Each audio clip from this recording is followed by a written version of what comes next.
ကောင်လေးတယောက်ကအိယာနိုးလာပြီးမျက်နှာချက်ကလည်းနှိမ့်နေတယ်။ဘီစင်ကလည်းနှိမ့်နေတယ်လို့ခံစားနေရပါတယ်။ဒါရောင်ရဲ့လာရတဲ့အလင်းရောင်နဲ့မှန်မှာဘဲကမှန်းမသိရဲ့သူ့ရဲ့မျက်နှာကိုမြင်ခဲ့ရပါတယ်။ဒီမျက်နှာကဘသူပါလေးလိုအောင်ပြောနေပါတယ်။ဒါရီမဖြစ်ခင်လွန်ခဲ့တဲ့နှစ်ပတ်လောက်ကဟန်ဆွန်ဆိုတဲ့ခက်ဝဝကောင်လေးဟာပတ်စံတောင်းပြီးအနိုင်ကျင့်ခံနေရပါတယ်။ဒါအပြင်သူကဝါနေလို့ဝက်လိုပါအော်ပြရပြီးဝက်တွေလိုမျိုးလူလိမ့်ပြရပါသေးတယ်။ကာယကရှင်ကတော့တေချင်လောက်တဲ့အထိကိုစိတ်ညစ်နေပါတယ်။အိမ်ပြန်တော့ဘိုက်ဆာလာလို့ခောက်ဆဲပြုတ်စားဖို့ပြင်ဆင်နေတယ်။သူ့ကိုအနိုင်ကျင့်ခဲ့တဲ့သူတွေကိုပြန်တွေးမိသွားပြီးခောက်ဆွဲတို့ကိုဒေါသနဲ့ဆွဲညှစ်မိလိုက်ပါသေးတယ်။သူ့မိကအပြင်ကပြန်အောင်လာပြီးခောက်ဆွဲပြုတ်ပေးပါတယ်။ခောက်ဆွဲပြုတ်ပြီးတော့ကျဲဥတွေပါနေပြီးဒါကြောင့်သူအမြဲဝိတ်တက်နေရတာလို့အမေကိုစိတ်ဆိုးဆိုးနဲ့လမ်းပြောပါတယ်။အမေကလည်းအေးပါအမေတောင်းမှန်ပါတယ်နောက်တစ်ခါကျဲဥလုံးဝမထည့်တော့ဘူးနော်လို့ပြန်ပြောခဲ့ပါတယ်။ခောက်ဆွဲစားကလည်းအနိုင်ကျင့်ခဲ့တဲ့သူတွေရဲ့မျက်နှာတွေပဲခောက်ဆွဲထဲမှာမြင်နေခဲ့ရပြီးကြောင်းပြောင်းကျင်တယ်လို့အမေဖြစ်သူကိုပြောခဲ့ပါတယ်။အမေကဒီနေရာမှာအဆင်ပြေတဲ့လောက်ရထားတာရဲ့တင့်တော်ရဲ့အိမ်ကားကနဲ့ဒီအိမ်လေးရထားတာရဲ့ကြောင့်မပြောင်းကျင်ပါဘူး။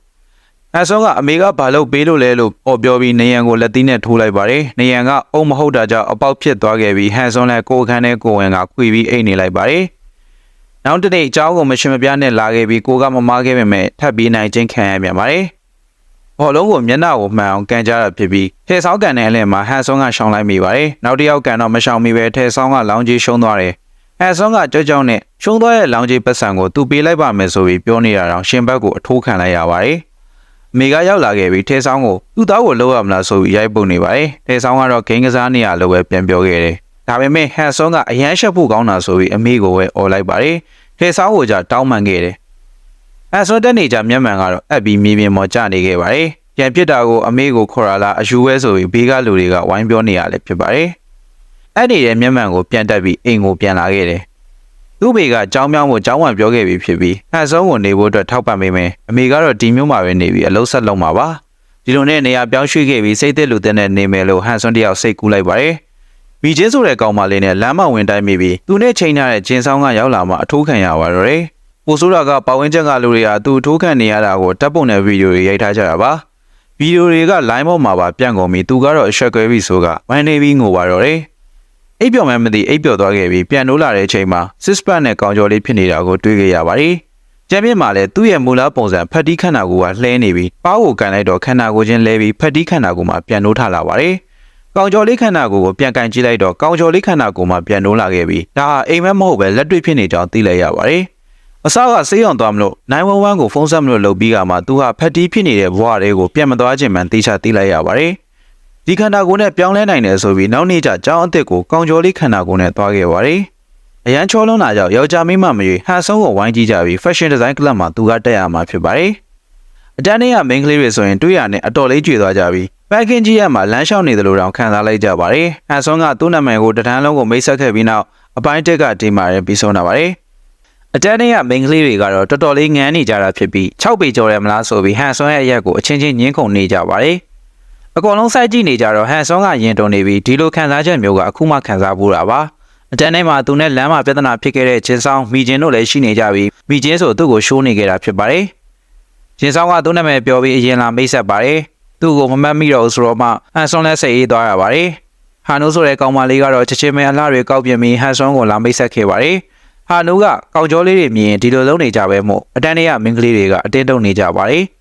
မိချင်းကလည်းဟွန်ဆွန်ကိုရှိုးနေရကြောင်းဂျင်းဆောင်ကဥတိုပြီးဝမ်းနေတော့ပါတယ်။မိုးစီတန်းရောက်တော့လဲဟွန်ဆွန်ရောက်လာတဲ့အားလုံးကဂယုဆိုင်ပြီးကြီးကြတယ်။ဟာတို့ကအတင်းကပ်ပြီးကျောင်းကမေဂျာနဲ့ဌာနရေးကြောင်းရှင်းပြနေခဲ့ပါတယ်။ဘာလို့ fashion မေဂျာယူလဲပြီးတော့တကယ်ကသူ့အဆင့်နဲ့ကျောင်းပြောင်းရင်အဆင်ပြေတဲ့မေဂျာယူလိုက်တာဖြစ်ပါတယ်။ဒါကိုစိတ်ဝင်စားလို့ယူတာပါဆိုပြီးလိန်ပြောခဲ့တယ်။ဒီကျောင်းကိုဘယ်လိုထင်လဲဆိုတဲ့အမေကိုတော့တန်းစီစရာမလိုပဲကိုယ့်ဘာသာယူရတာအရန်ကောင်းတာပဲလို့အယောင်ယောင်မမနဲ့ဖြေမိပြန်ပါတယ်။ဂျင်းဆောင်ကတော့ဟွန်ဆွန်ကိုအခဲမကျစ်တယ်လို့ကြည်နေခဲ့တာပါ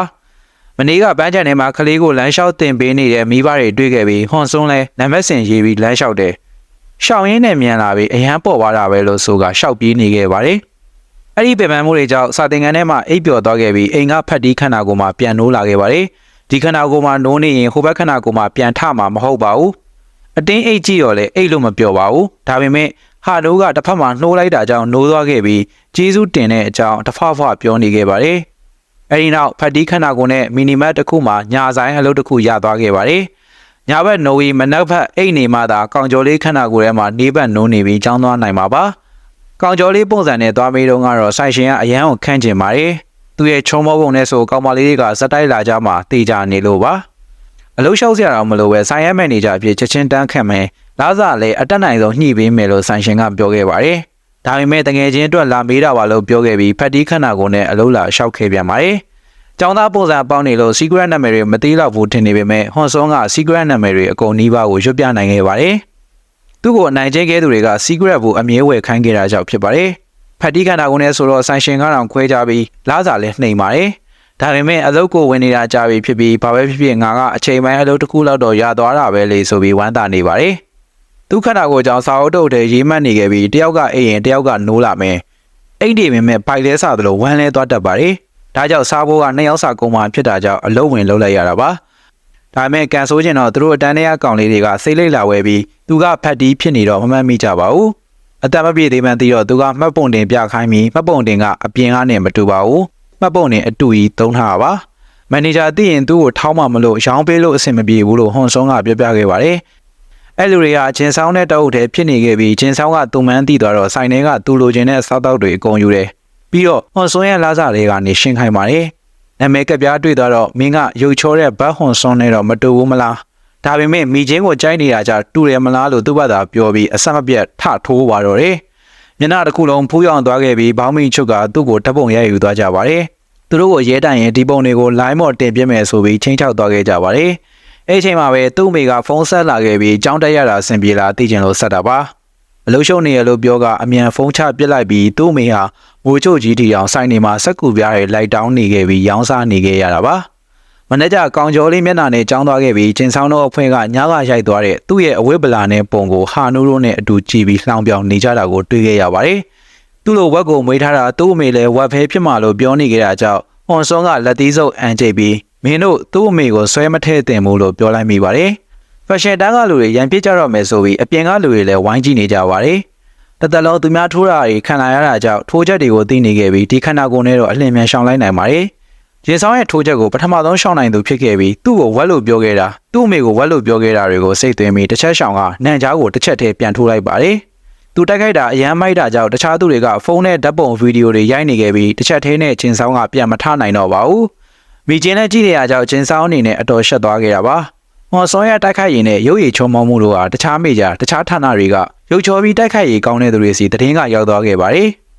ဒီမှာရင်အပိုင်းနဲ့ပြီးဆုံးလာပါတယ်ဖက်တီးခန္ဓာကိုယ်နဲ့ဆိုလူတွေကသူ့ကိုမတူမတန်သလိုကြည့်ကြပြီးကောင်ကျော်လေးခန္ဓာကိုယ်နဲ့အရန်ကိုပဲကွဲပြားပါတယ်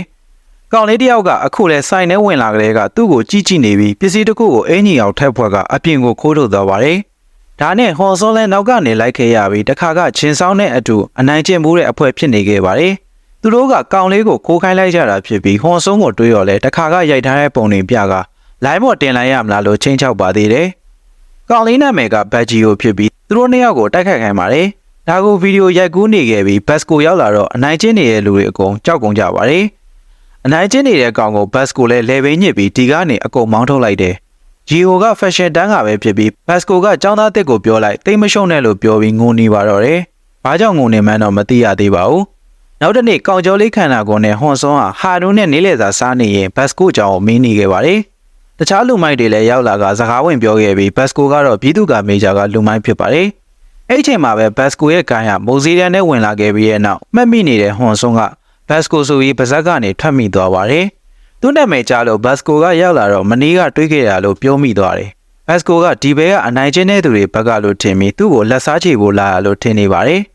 ်ဒါကြောင့်ဟွန်ဆွန်ရဲ့ပခုံးကိုသူ့လက်တစ်ဖက်နဲ့ညှစ်ပြီးအောက်ကိုထိုင်ချခိုင်းလိုက်တယ်အဲ့ဒီချိန်မှာဂျင်းဆောင်ဟာဇီးတန်းအောင်ရောက်လာခဲ့ပြီးဘတ်စကိုကအရန်တန်တာကြောင့်သူ့ရဲ့ညှစ်အားကနေလွတ်မြောက်သွားသူမရှိသေးပါဘူးဒါပေမဲ့ဟွန်ဆွန်ကသူ့ကိုလည်းကဲကဲဘူးတာကြောင့်တောင်းပန်ပါတယ်လို့ပြောပြီးညှစ်ထားတဲ့ဘတ်စကိုရဲ့လက်ကိုသူ့လက်တစ်ဖက်ထင်းနေပဲပြန်ပြီးဆွဲမလိုက်ပါတယ်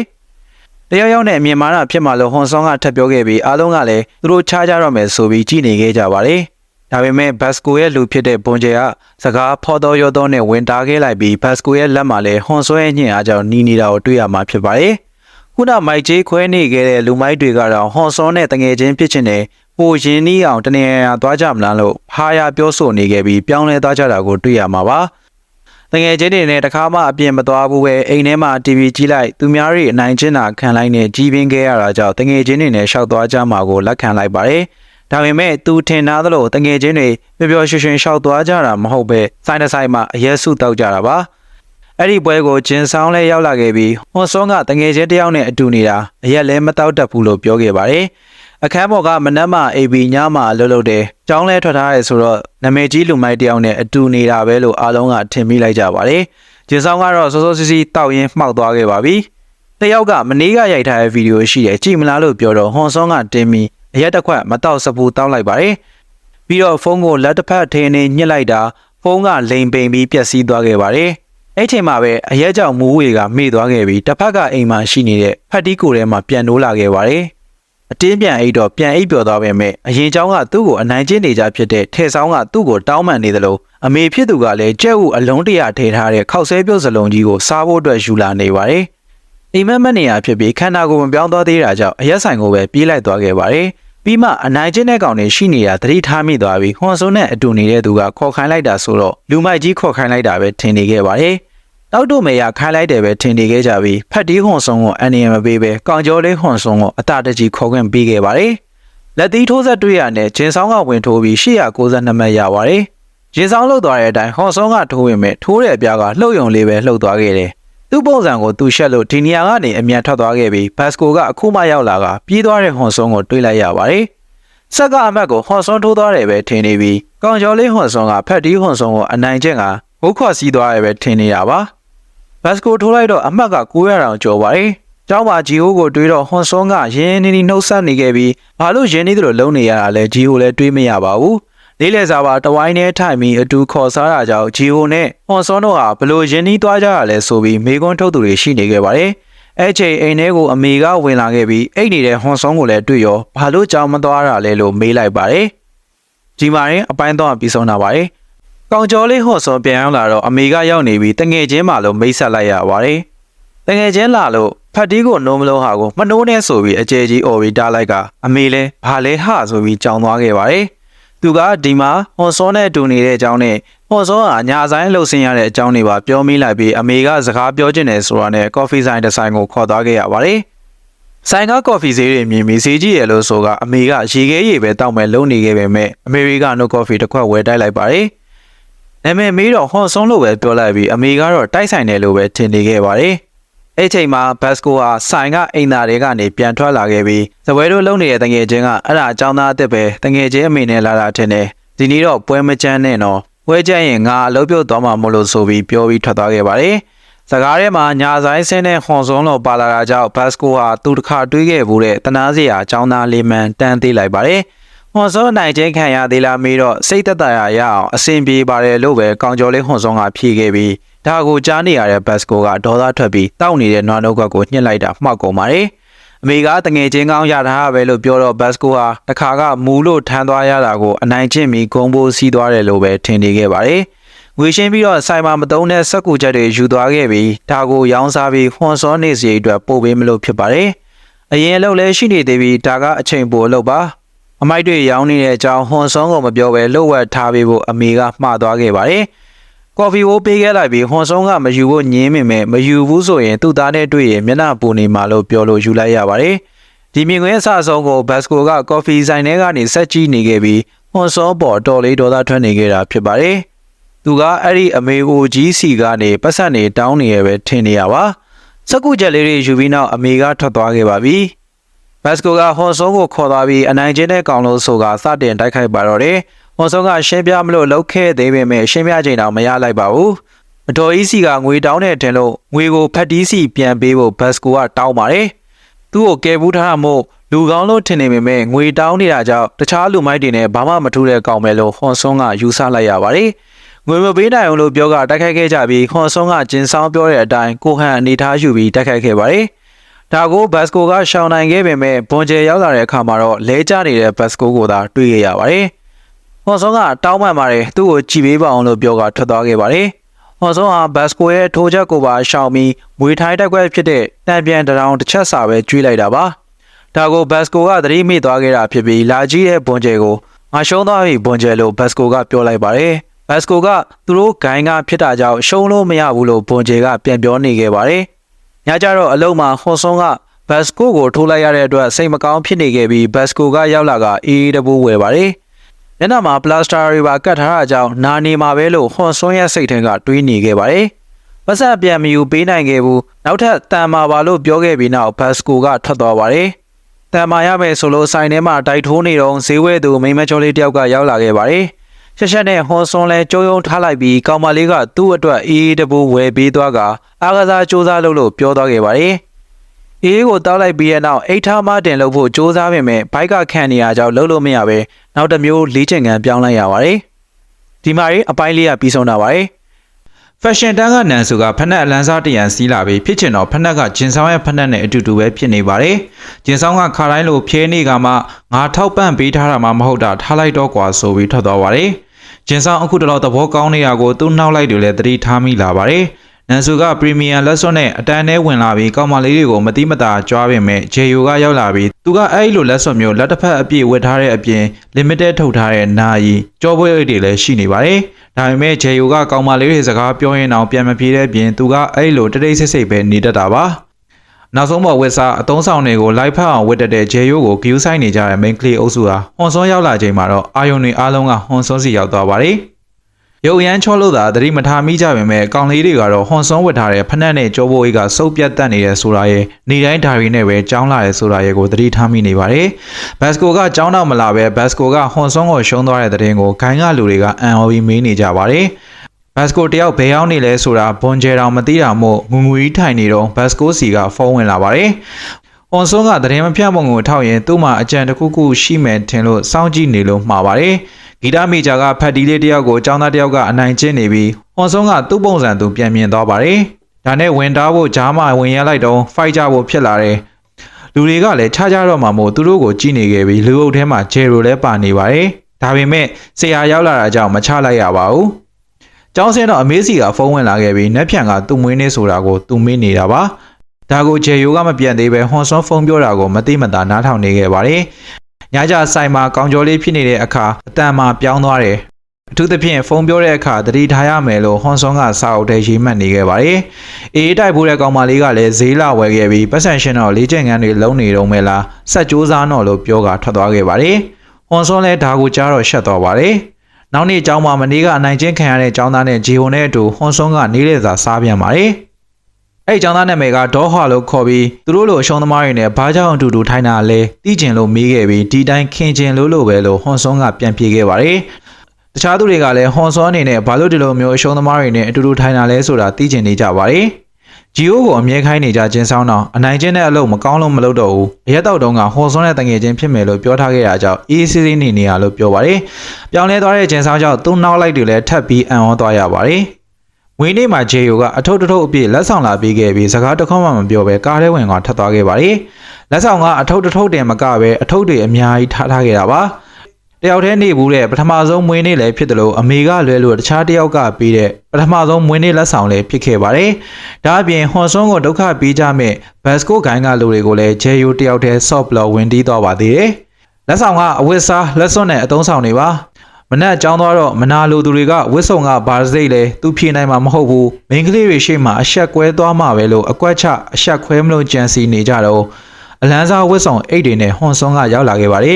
်ယောက်ျားမလို့ကြံနေတဲ့သူတွေလည်းအံ့ဩသွားရပြီးဝစ်စုံတွေရောအိတ်တွေရောကနောက်ဆုံးပေါ်တွေပါဟွန်ဆွန်းရဲ့တငယ်ချင်းဖက်တီလေးဟာဂီတမီဂျာကဖြစ်ပြီး entertainment တစ်ခုမှသွားပြီးအရွေးခံနေပါတယ်စာသားတွေကိုရေးသားက red တချင်းတစ်ပုတ်တီးဆိုပြီးလူတွေးဖြေရမှာကိုစောင့်ဆိုင်လျက်ရှိနေပါတယ်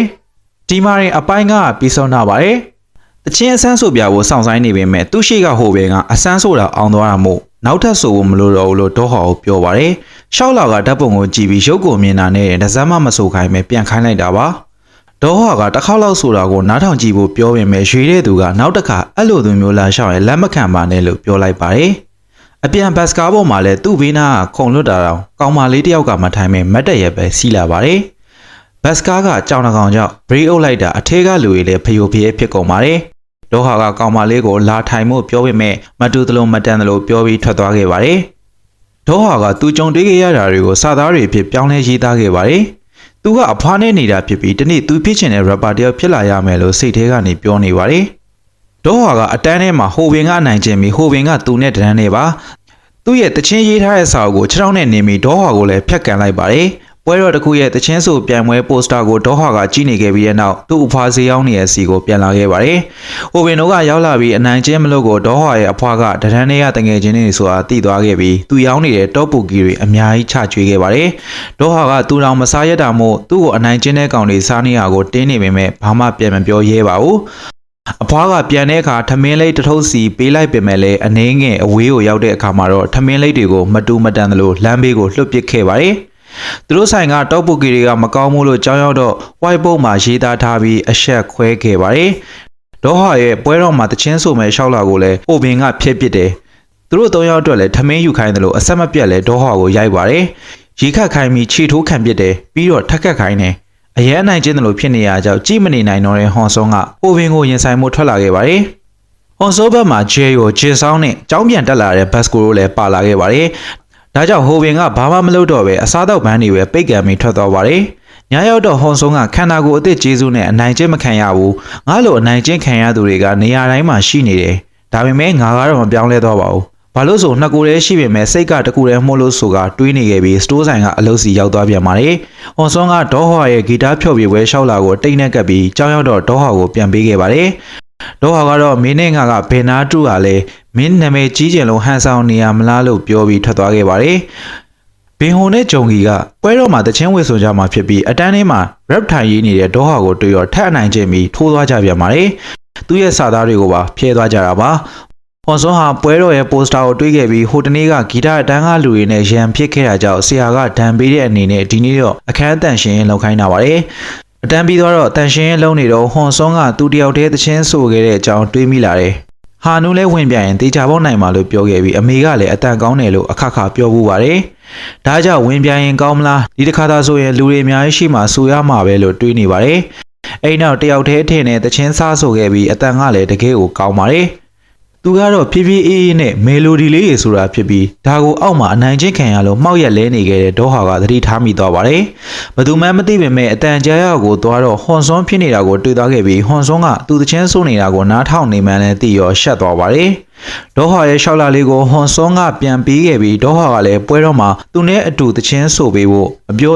ရဲနဲ့ကမ်းလှမ်းလိုက်ပါတယ်။ဒီမှာရင်အပိုင်း6ကပြီးဆုံးလာပါတယ်။ဒေါဟာနဲ့အတူတချင်းဆိုလေ့ကျင့်မှုအတွက်ဒေါဟာအိမ်ကိုဟွန်ဆွန်ကရောက်လာပါတယ်။ဒီလိုအိမ်မျိုးမှာဟွန်ဆွန်ဟာပထမဆုံးရောက်လာတဲ့ထင်ပေမဲ့ဟွန်ဆွန်ကတော့အသားတကြားရှိပြီးနေလေမလို့မီတာကချွေတာလို့ရအောင်မီးပိတ်ထားလို့ပါမှားနေပါတယ်။ဟွန်ဆွန်ဆိုထားတဲ့တချင်းကိုဒေါဟွန်ကတီလောင်တီထားပြီးကွန်ပျူတာနဲ့ဖွင့်ပြပါတယ်။ဟွန်ဆွန်ကလည်းစိတ်ထွက်ပေါက်အနေနဲ့စိတ်ထဲကခံစားရရှိတာတွေကိုဆိုလိုက်တာလို့ပြောပါတယ်။အကြာကြီးတော့တချင်းဆိုမလေးချင်းလိုက်ရပဲအလုပ်ရှိသေးတာမို့ဟွန်ဆွန်လည်းပြန်မလို့လုပ်ခဲ့တယ်။ဒေါဟာရဲ့အဖွားဆိုင်ရှိရောက်တော့အဖွားကထုံးစံတိုင်းသူရောင်းတဲ့မုတ်တွေကျွေးခဲ့ပါတယ်။ဒေါဟာကတော့ဟိုဘင်တို့အာမနာတန်စားသွားကြတာကိုမြင်အောင်နေခဲ့ပြီးဟွန်ဆွန်ကတော့ဘိုက်ပစ်နေလို့မစားတော့ဘူးလို့ဆိုကအလိမ်မာနီးနဲ့ရှောင်ထွက်သွားခဲ့ပါတယ်။ဟိုဘင်ဟာပွဲတော်မှာ entertainment ဘက်ကတီးအပ်ပေးထားတဲ့တချင်းကိုဆိုရမှာဖြစ်ပြီးအားပေးမှုရရင်ဒီလောကထဲဝင်လို့ရပြီးဒီတချင်းကမင်းတချင်းဖြစ်ပြီလို့ boss ကမြောက်ပေးနေခဲ့ပါတယ်။ဒေါဟာနဲ့ဟွန်ဆွန်တို့ဟာအเจ้าမှာတချင်းအစမ်းသွင်းခဲ့ပြီးဂျီဟိုကတော့ကောင်းတယ်လို့ပြောပါတယ်။ဟွန်ဆွန်ကတချင်းဆိုတာကောင်းပေမဲ့နီးပညာပိုင်းအားနည်းနေသေးတယ်။ပွဲတော်ကနှစ်ပတ်ပဲလိုတော့တာမို့တေချာလေ့ကျင့်ရမယ်။လေချောင်းကိုထိခိုက်မခံနဲ့လို့ဒေါဟာကမှားပါတယ်။ကျောင်းစင်းတော့လေတနာရီခွဲလောက်လေ့ကျင့်ခဲ့ကြပြီးခဏလေးဆိုတာနဲ့အတန်နာတာသတိထားမိလိုက်ပါတယ်။ညကျဖတ်တီးခန္ဓာကိုယ်နဲ့အလုတ်သွားဆင်းခဲ့ပြီးတချင်းစာရွက်ယူသွားကစိုးကြည့်ပါတယ်။ဒီခန္ဓာကိုယ်နဲ့ဆိုအတန်ကမနာပါဘူး။ဒါကြောင့်တချင်းဆိုဆက်လေ့ကျင့်နေလိုက်ပြီးသူ့ကိုအေးတိုက်ဘူးတဲ့ကောင်မလေးရောက်နေတာတော့မသိလိုက်ပါဘူး။ကောင်မလေးကအတန်ကောင်းတယ်လို့ချီးကျူးသွားခဲ့ပြီးဒီတစ်ခါမှလည်းလေချောင်းနာပျောက်စေးပါလက်ဆောင်ပေးခဲ့ပါတယ်။ခဏခဏကျေးဇူးအကျေးတွေတင်နေရတယ်လို့ဟွန်ဆွန်ကပြောလိုက်ပြီးကောင်မလေးကထွက်သွားပါတယ်။အဲ့နောက်သူလည်းတချင်းဆက်ပြီးလေ့ကျင့်ခဲ့ပါတယ်။ဖတ်တီးခန္ဓာကိုယ်နဲ့တချင်းဆိုတာ2ရက်လောက်လေ့ကျင့်ပြီးဒေါဟာကိုပြလိုက်ပါတယ်။အချိန်တိုအတွင်းတိုးတက်မှုရှိရလို့မှတ်ချက်ပေးပါတယ်။ဟွန်ဆွန်ထွက်သွားတော့ဟိုဘင်တို့ကရောက်လာပြီးဒေါဟာကဟွန်ဆွန်နဲ့တချင်းဆိုမှာကိုကြားထားပါ။ဟွန်ဆွန်ရဲ့ကြော်ကြားမှုကိုအသုံးချမယ်ထင်ပြီးဒေါဟာကိုထိုးပြန်ပါတယ်။ဂျီဟိုကိုပါဒေါဟာကိုထိုးခိုင်းတယ်။မထိုးရင်မင်းကိုနှစ်ဆထိုးမှလို့ပြောလို့ထိုးမလို့လုံနေတော့ဟိုဘင်ကအတန်လေးချင်းရမယ်ဖုန်းဝင်လာတာကြောင့်ထွက်သွားခဲ့ပါတယ်။ဖတ်တီးခန္ဓာကိုယ်နဲ့ညဘက်မီနီမတ်မှာအလုံးလုံးနေတော့ဂျီဟိုနဲ့အတူဒေါဟာပါရောက်လာခဲ့ပါတယ်။နိုင်ချင်းတဲ့ကောင်တွေခိုင်းလို့ဖတ်တီးဟွန်ဆွန်ကိုထိုးခဲ့မိတာမို့ဂျီဟိုကလာတောင်းပန်တာဖြစ်ပါတယ်။ဒေါဟာကတော့တယောက်တည်းမလာရဲလို့အဖို့ခေါ်လာတာပါ စကားဆက်မိသွားကြရင်သူတို့ဟာအနိုင်ကျင့်ခံရတဲ့အကြောင်းသားဖြစ်တာချင်းတူနေပါတယ်အနိုင်ကျင့်တဲ့ပေါ်အမျိုးမျိုးနဲ့အနိုင်ကျင့်ခံရပေမဲ့အမေးရှိမှအထိုးခံခဲ့ရတာကတော့ဟွန်ဆွန်တယောက်ပဲရှိပါတယ်ဒါပေမဲ့ရုပ်ချောပြီးအနိုင်ကျင့်တာကိုကူညီတတ်တဲ့ကောင်ကျော်လေးဟွန်ဆွန်အကြောင်းဂျီဟိုတို့ကပြောပြခဲ့ကြပြီးဒါကိုဘတ်စကိုကကြားသွားခဲ့ပါတယ်။ကျောင်းသားတဲ့ဟွန်ဆွန်ဟာတကယ်ပဲလူကောင်းလားလို့မေးခဲ့ပြီးဂျီဟိုကအမှန်မဲလို့ဖြေခဲ့တယ်။အတော်စီကပတ်စံလူသွားတာမဟုတ်ပဲသူ့အမေကကော်ဖီဘိုးရှင်းပေးသွားတာဖြစ်ကြောင်းဟွန်ဆွန်ကပြောပြခဲ့ပါတယ်။သူ့ကိုအထင်လွဲနေခဲ့တာမို့အခုလိုရှင်းပြတာကျေးဇူးတင်တယ်လေ့ကျင့်ကြည့်ရင်သူ့ကိုအချိန်မီရေးလာရှာလို့ပြောခဲ့ပြီးနောက်ဘတ်စကိုကထွက်သွားခဲ့ပါတယ်။နောက်နေ့ခါတိုင်းထိုင်နေကြခုံလေးမှာဒေါဟာတီးထားတဲ့တီလုံးနဲ့ဟွန်ဆွန်ကသူ့ရဲ့တချင်းစာသားအပိုက်ကိုဆိုပြခဲ့ပြီးတော်တော်လေးကိုကောင်းမွန်နေပါတယ်။တချင်းတစ်ပုတ်လုံးကတော့ဒေါဟာကရေးထားတာပါ။ဟိုဘင်တို့ကတချင်းသွင်းနေပြီးပထမဆုံးတချင်းအယ်ဘန်အတွက်ကဘာဒီဇိုင်းအောင်စဉ်းစားနေကြပါတယ်။ပွဲတော်နေ့မှာတချင်းဆိုရမှာဟိုဘင်တို့ကနောက်ဆုံးကနေရည်ရင်နှစ်ဖွဲ့မြောက်ပါဒေါဟွန်နဲ့ဟွန်ဆွန်တို့ကပိတ်ဆုံးမှဆိုကြမှာဖြစ်ပါတယ်။သူတို့ကြည့်နေရင်ဒေါဟာကကြောင်းနေမှာပဲလို့တွေးနေပြီးဒေါဟာတို့ကိုတချင်းဆိုတဲ့ချိန်ဒုက္ခပေးဖို့အခုကလေးကစီစဉ်နေကြတာဖြစ်ပါတယ်။အပိုင်းခုနှစ်ကဒီမှာရင်ပြီးဆုံးတာပါတယ်။ဂျေဝွန်ပွဲတော်ဟာဟွန်ဆွန်တို့အကြောင်းမှာပဲလောက်တာဖြစ်ပြီးဟွန်ဆွန်ရဲ့မီနီမတ်ကိုဈေးလာဝယ်ပြီးစကားပြောနေကြကောင်မလေးကဘေးတပွေနဲ့အတူနောက်ဆုံးပုံပြိုင်ကားစီပြီးရောက်လာခဲ့ပါတယ်။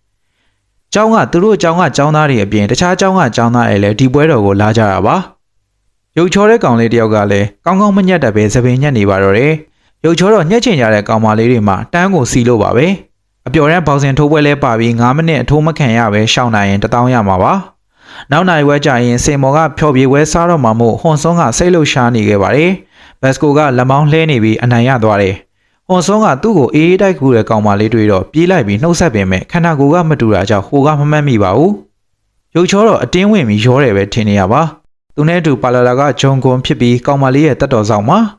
ကောင်မလေးကမမှတ်မိဘူးဆိုတာကိုအတင်းစကားထပ်ပြောနေလို့ဂျုံကွန်ကဟွန်ဆွန်ရဲ့ပခုံးကိုပိတ်ကန်ပစ်လိုက်ပါတယ်။ဒီလောက်လို့ရုံအားမရပဲအမှောက်ထပ်သိပ်ဖို့ပြင်နေတော့မှဘတ်စကိုကရောက်လာပြီးသူတငယ်ချင်းကိုမထီဖို့ပြောခဲ့ပါတယ်။ကောင်မလေးကလည်းတားပင်မဲ့ဂျုံကွန်ကထိုးကျင်နေရပါ။ဂျုံကွန်ကဘတ်စကိုကိုထိုးလိုက်ပင်မဲ့ဘတ်စကိုကမျက်မှန်ချွတ်ခိုင်းပါတယ်။မျက်မှန်တက်ထားတဲ့သူဆိုရင်ဘတ်စကိုကထိုးလေးမရှိပါဘူး။ဂျုံကွန်ကမျက်မှန်ချွတ်လိုက်ပြီးနောက်ဟွန်ဆွန်လည်းပြန်ထလာတယ်။ဂျုံကွန်ကန်ခံရပြီးပြန်ထလာတာဟွန်ဆွန်တယောက်ပဲရှိပြီးကောင်မလေးကဝင်တာကြောင့်ကားနဲ့ပြန်သွားခဲ့ပါတယ်။ကောင်မလေးကတောင်းပန်သွားခဲ့ပါတယ်။ဘတ်စကိုကဟန်ကိုထားရပေမဲ့မျက်မှန်နဲ့ကောင်ကိုမနိုင်လောက်ကြောင်းပြောပြီးဟွန်ဆွန်ကိုအေးအေးတွေပါတိုက်နေပါတယ်။ဖျော်ဖြေဝဲစားတော့မှကြောင့်ဟွန်ဆွန်ကသွားခဲ့ရပြီးဟွန်ဆွန်နဲ့ဒေါဟာရဲ့ဝဲစားတွေကိုဂျေယူကစပွန်ဆာပေးထားတာပါ။အိုဘင်နဲ့ဂျုံဂီကအရင်ဆိုရပြီးကောင်မလေးတွေရဲ့အားပေးမှုကိုအများဆုံးရရှိနေရလဲဖြစ်ပါတယ်။အိုဘင်ဆိုပြီးတဲ့နောက်စင်နောက်မှာဒေါဟာကိုတစ်ချက်ထိုးပါတယ်။ဟွန်ဆွန်ကပြန်လုံးမလို့ပြင်ပေမဲ့တချင်းနဲ့ပဲဆုံးဖြတ်အောင်ဆိုပြီးဒေါဟာကပြောပါတယ်။ဒေါဟာရဲ့ red တချင်းနဲ့သူတို့တချင်းကစားဖွင့်ခဲ့ပြီးတကယ်ကောင်းနေအောင်မို့ကြီးနေသူတွေကလည်းမထင်သားတွေဖြစ်လာပြီလို့ထင်လိုက်ပါတယ်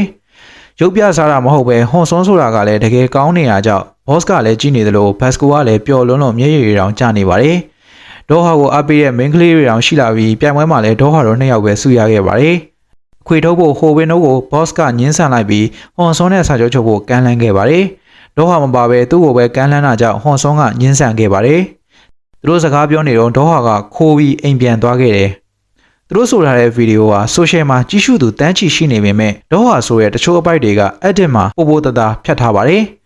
သူတို့ဗီဒီယိုကိုနာမည်ကြီး GG ဆိုတဲ့အမှုပညာရှင်ကလည်းနားထောင်နေသလိုဟွန်ဆွန်ကိုအချွေတိုက်ဖူးတဲ့ကောင်မလေးကလည်းနားထောင်မိသွားပါတယ်။တချင်းစာသားဟာမီနီမတ်ကဖက်တီလေးဆိုနေကြစာသားမှန်သူကသတိထားမိသွားပါတယ်။ပိုပြီးထူးဆန်းတာကသူ့ဘေးနားမှာဖက်တီခန္ဓာကိုယ်နဲ့ကောင်မလေးတစ်ယောက်ရှိနေရဆိုတာပါ။သူကလည်းဟွန်ဆွန်လိုအဖြစ်မျိုးနဲ့ခန္ဓာကိုယ်နှစ်ခုရှိသူဖြစ်နေနိုင်ပါတယ်။ဖက်တီခန္ဓာကိုယ်ကအိတ်သွားပြီးတဲ့နောက်ကောင်ကျော်လေးဟွန်ဆွန်ကနိုးထလာပြီးကြောင်းသွားဖို့ပြင်ဆင်ရပါတော့တယ်။အိမ်ထဲမှာတငယ်ချင်းတွေနဲ့ဓပုံတွေချိတ်ထားပြီးဘတ်စကိုနဲ့အမေနဲ့မုံဆိုင်ကပုံတောင်ပါပါသေးတယ်။ဘလို့မှတစ်ချိန်ထဲမှာမနိုးနေမဲ့ခန္ဓာကိုယ်နှစ်ခုရဲ့ပုံတွေကိုလည်းဖြဲပြီးဓပုံနဲ့ဖြစ်အောင်ကတ်ထားပါသေးတယ်။